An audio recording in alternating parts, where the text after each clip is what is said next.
Hello दोस्तों, आज हम जो है चर्चा करेंगे कक्षा 10 की गणित के एक प्रश्नावली 1.2 के बारे में, जिसमें पहला क्वेश्चन है प्रूव दैट √5 एक अपरिमेय संख्या है। सिद्ध करना है कि √5 एक क्या है, अपरिमेय संख्या है। तो इसको हम अपरिमेय सिद्ध करने के लिए विरोधाभास थ्योरम का उपयोग करेंगे, विरोधाभास प्रमेय का उपयोग करेंगे। देखिए आते हैं, चलते हैं क्या होती है विरोधाभास प्रमेय।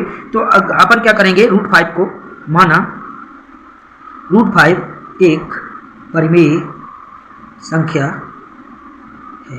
अपन √5 को क्या मान लेंगे कि एक परिमेय संख्या है। अपरिमेय सिद्ध करना है तो अपन विरोधाभास से करेंगे। तो मान लिया कि अपन लोग कंट्राडिक्शन मेथड से √5 तो क्या होगा, तो √5 बराबर a/b, जहां पर a और b पूर्णांक हैं और b is not equals to 0, तथा a और b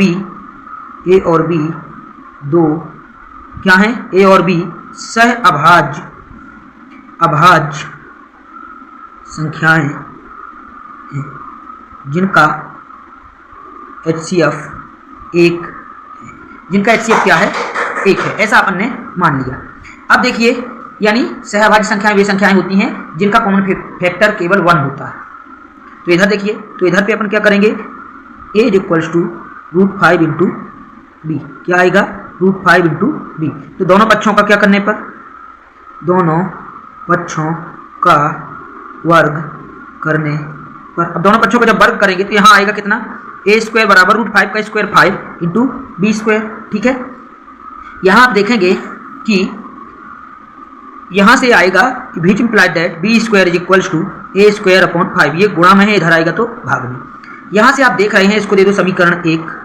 समीकरण 1 से स्पष्ट है, समीकरण 1 से स्पष्ट है कि 5a² को विभाजित करता है। तो 5a को भी विभाजित करेगा। आई बात समझ में। अगर a² को यहां से देख रहा है कि 5 जो है a² को विभाजित करता है, तो जो 5 है वो a को भी विभाजित करेगा कि नहीं करेगा। यानी मान लो 5 पे यहां रखोगे a की मान पर, 5 का वर्ग 25, तो वो 25 को भी और 5 को भी विभाजित करेगा। आई बात समझ में। अब देखिए आगे बढ़ते हैं। तो माना a बराबर 5c, c क्या है, जहां c एक पूर्णांक है। समझ आया। तो यहां पर अब क्या करेंगे, समीकरण 1 से क्या होगा, यहाँ b² बराबर 5c का होल स्क्वायर अपॉन 5, यानी 25c का स्क्वायर बटे 5, यानी 5c²। तो इधर से क्या आ जाएगा, which implied that c² is equals to b² upon 5। इसको दे दो समीकरण 2। अब आगे चलते हैं। तो आया क्या समीकरण 2 में कि c² बराबर b² अपॉन 5। तो समीकरण इसको 2, तो समीकरण 2 से स्पष्ट है कि 5b² को जैसे पहले किया था वैसे ही विभाजित करता है। तो 5 क्या है, b² को विभाजित करता है ना। ओके, अब यहां पर अतः 5b को भी विभाजित करेगा। भाई बात समझ में। इसका मतलब है समीकरण 1 और 2 से स्पष्ट है, 1 व 2 से स्पष्ट है। देखिए समीकरण 1 में देखा था कि a को भी 5 विभाजित कर रहा था, तो समीकरण 2 में भी देखिए 5 b को भी विभाजित करता है ना। तो समीकरण 1 और 2 से स्पष्ट है कि 5 a तथा b का उभयनिष्ठ गुणनखंड है ना।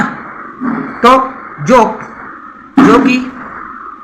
कि हमारी कल्पना का विरोधाभास करता है कि a व b दो सहअभाज्य संख्याएं हैं। a और b सहअभाज्य हैं, यानी केवल HCF उनका एक है। लेकिन यहाँ से देख रहे हैं कि 5 भी a और b का उभयनिष्ठ गुणनखंड है, यानी 1 के अलावा भी 5 इनमें उभयनिष्ठ गुणनखंड है। तो कैसे ये सहअभाज्य होंगी, सहअभाज्य नहीं होंगी, है ना। तो अगर ये सहअभाज्य नहीं होगी तो अगर ये सहअभाज्य नहीं है तो क्या होगा? तो इस तथ्य का भी, अतः इस तथ्य का भी विरोध होगा, या इस कल्पना का भी विरोधाभास हो रहा है कि ए तथा बी, विरोधाभास हो रहा है कि √5 एक परिमेय संख्या है। क्यों भाई? जब ये सहअभाज्य नहीं है तो हम कैसे कह सकते हैं कि √5 एक जो है परिमेय संख्या है? इस बात का भी विरोधाभास हो रहा है ना? तो इस बात का जब विरोधाभास हो रहा है, अतः √5 एक अपरिमेय संख्या। इस तरीके से जो है इस तरीके के क्वेश्चनों को हल करना है।